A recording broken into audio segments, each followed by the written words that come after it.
Assalamualaikum warahmatullahi wabarakatuh. Selamat pagi, Om Swastiastu, Namo Buddhaya, salam kebajikan.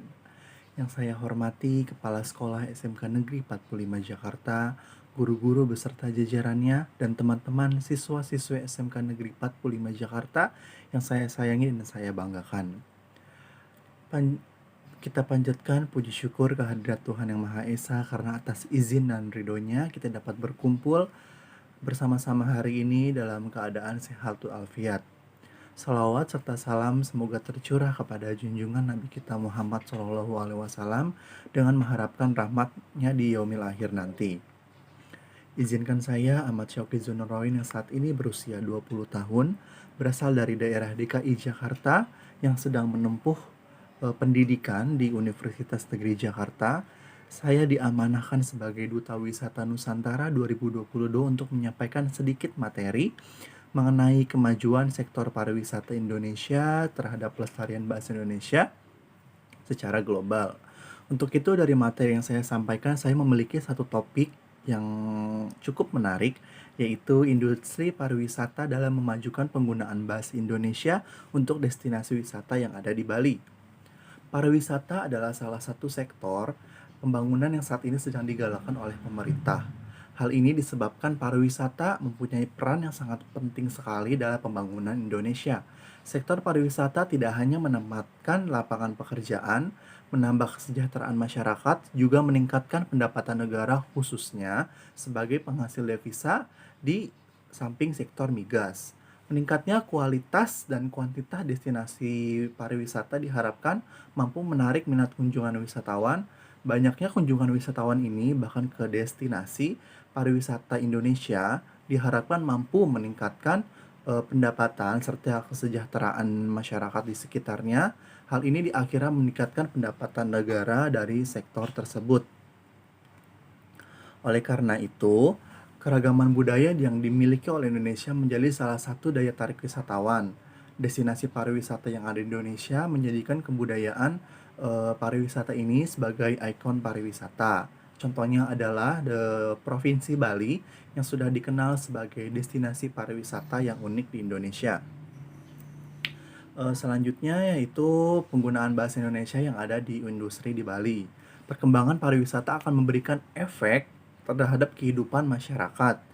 Efek itu mempengaruhi berbagai aspek kehidupan, baik itu sosial, ekonomi, budaya, religi, maupun lingkungan. Luasnya pengaruh perkembangan pariwisata terhadap aspek kehidupan dapat dikaji secara mandiri. Misalnya, pengaruh pariwisata terhadap bidang sosial, pengaruh terhadap bidang ekonomi, dan pengaruh terhadap bidang kebudayaan.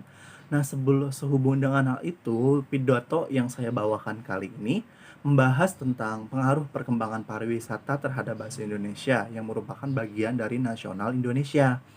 Pengaruh ini apabila ditinjau dari politik bahasa nasional yang mengatur pengembangan serta pembinaan bahasa Indonesia dapat dilihat dari dua sisi, yang yaitu pengaruh bersifat positif dan pengaruh yang bersifat negatif.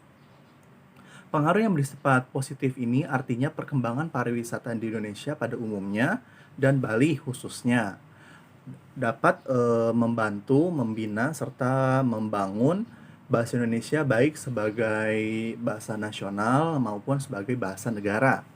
Pengaruh positifnya itu terlihat terutama pada tataran kosakata. Ini ditandai munculnya kata-kata atau istilah baru dalam bahasa Indonesia yang berkaitan dengan kepariwisataan.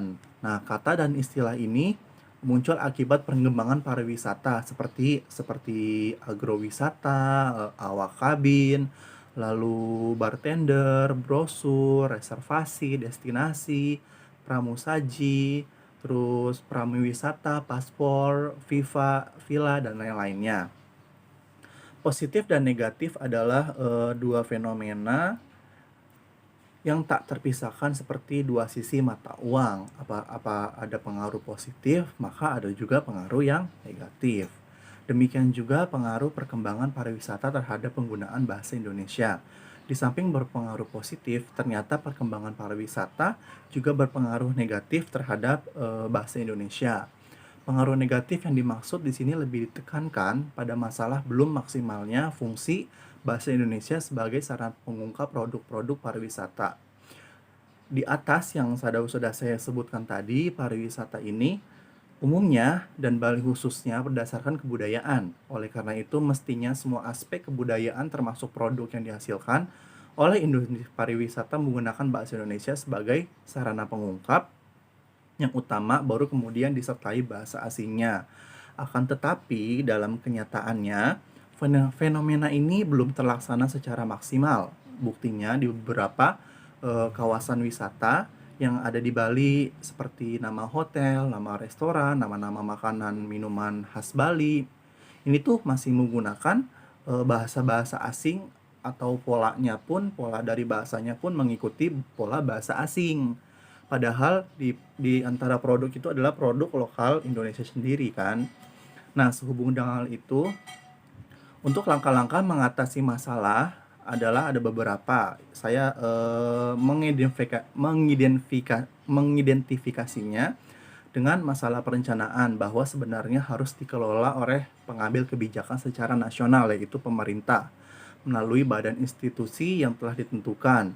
Dalam hal ini saya sebagai Duta Wisata Nusantara memiliki program yang itu saya sebut dengan membangun balai bahasa.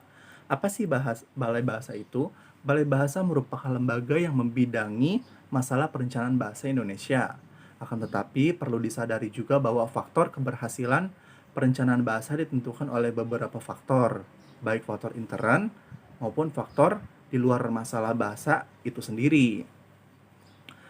Berkaitan dengan kebijakan di bahasa dibutuhkan kesungguhan pengambil kebijakan. Nah, kesungguhan ini tidak hanya dalam melahirkan kebijakan-kebijakan yang berguna bagi pengembangan bahasa Indonesia, tetapi juga melahirkan atau diwujudkan melalui penyediaan untuk hal itu.